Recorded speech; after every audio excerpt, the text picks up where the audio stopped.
Did you know that compassion is having sympathy and concern for others? And that can actually extend beyond just people, and it also can go to animals and even yourself. So we want to think about compassion a little bit, especially during these times when we're all maybe having our own disappointments and fears, and how we can show other people sympathy and concern.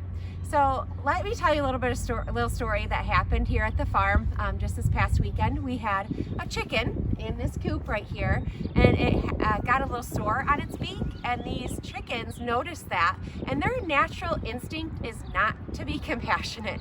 They started pecking at that chicken, and luckily one of our employees found the chicken. She actually dug underneath the coop here and was trying to hide from them, and we got that chicken out and separated, isolated her, and we're trying to just care for her and let her heal so that she can come back in with the other chickens. So that was really important for us to try to make sure that all of our animals are cared for, and showing compassion to them and making sure that their needs are taken care of. If you think about it, even with the cows, how we do that is we've got all different ages of cows, right? After they have their first calf, they're around 2 years old, and they're not fully grown yet. They're grown, but not all the way, not as big as like a cow who's maybe like 10 or 11 years old.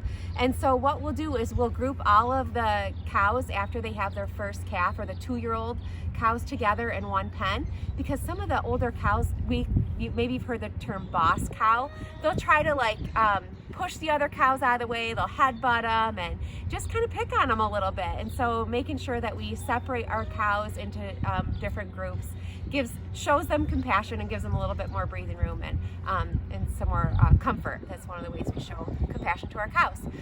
We think about this time, and one of the quotes that I heard, Lisa Turker, she says, "We are imperfect because we are unfinished." So when you think about even showing yourself compassion, maybe you want things to be so perfect, and then you get disappointed when certain things happen, and that can lead to just a cycle of maybe not showing compassion to yourself. And if you aren't showing compassion to yourself, then how are you going to give that to somebody else? So if you think about right now, we all have some disappointments. We've all faced disappointments. Maybe you're disappointed because you can't go to school. You can't see your teacher every day. You can't see your friends. We also have to think about, what about your older sister or your older brother who's supposed to be graduating this year, and they can't do their graduation ceremony or have their graduation party? They're facing disappointments too. Or even think about your grandma who maybe is disappointed or scared because she's worried about contacting the virus. So you have to think about it from all different aspects. You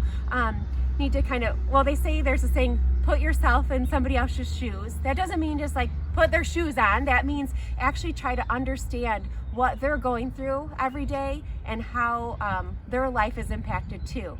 So you just want to make sure that you are showing others kindness and care and respect, and then we can be just encouraging other people and try to light up their life.